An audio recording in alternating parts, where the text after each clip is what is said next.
The pressure has been mounting on Hamas. The results of 10 years of Israeli and Egyptian blockade have been intensified this year by rival Palestinian faction Fatah. The Fatah leader, Palestinian President Mahmoud Abbas, has cut salary payments and electricity supplies, attempting to pressurize Hamas into giving up its sole control of Gaza.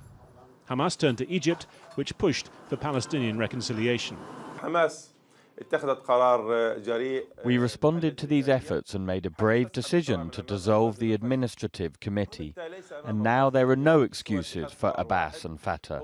Abbas has one choice, only to respond positively to achieve the Palestinian dream of national unity.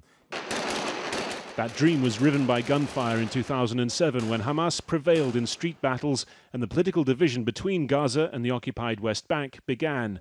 Repeated attempts to reconcile have collapsed.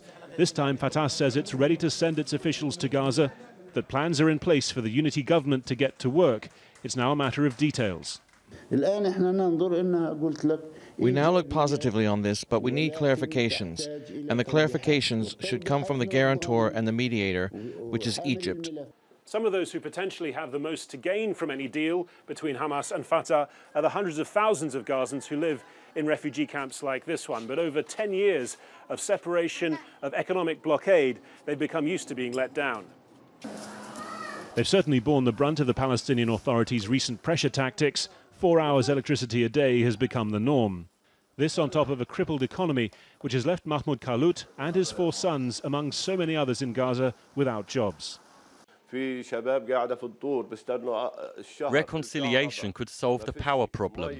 It could solve the water problem. The markets are empty because people have no money, no regular salaries. People live without being able to plan.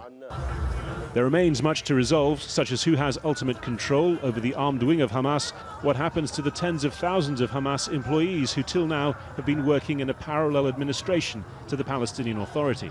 The devil is in the details, and once both Hamas and Fatah sit down together and try to figure out the issue of future Palestinian armed resistance in Gaza, the issue of Hamas 43,000 employees, and other minor issues, that might be a big problem.